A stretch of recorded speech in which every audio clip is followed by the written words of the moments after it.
ठाकुर जी इतनी व्याकुल भरी दृष्टि से देख रहे हैं उस फल बेचने वाली को कि कहीं चली ना जाए, वहां से पहले मैं जाके आते फल ले लूं। ठाकुर जी के उस रूप को देखते ही वो फल बेचने वाली वहीं रुक गई, देखने लगी सुंदर से ठाकुर जी। ठाकुर जी बाके सामने जाके खड़े है गए, उसने अपने फल की डलिया नीचे रखी। ठाकुर जी फल देख रहे हैं कौन से लेने हैं। अब उंगली करके ठाकुर जी कह रहे हैं जेवारो दे दो, जेवारो दे दो, ये दे दो, ये दे दो। करते करते करते पूरी डलिया ही कह दी, बोले सबरी दे दो। गोपी बोली अरे लाला ये सब ऐसे ही ले जाएगो, कछु देगो ना मुकू। अरे ऐसे ना मिलो करे, कछु देनो पड़े, चल कछु दे मुकू तभी मिलेगी। ठाकुर जी बोले तो फिर रो काई को रही है, मैं ऐसे थोड़ी लेके जाऊंगा, नंद बाबा को ला लाऊं, मेरी सभी संपत्ति है, मैं अपनी संपत्ति में से कछु हिस्सा तुमको दूंगा तब फल लेके जाऊंगा। अच्छा दियो कहा देगो संपत्ति में।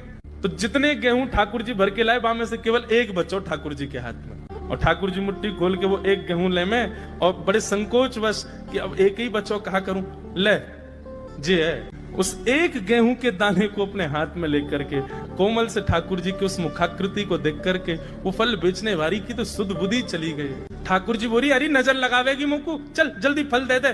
बोले फल दे तो दूं, लेके कैसे जाओगे, 4 आम के बराबर के तो तुम स्वयं हो, एक आम के ऊपर एक ऐसे 4 खड़े कर दूं तो इतने बड़े तो तुम खुद ही हो, कैसे लेके जाओगे। ठाकुर जी बोले बड़ी चिंता। तभी गोपी ने कहा अच्छा आओ मैं दूं।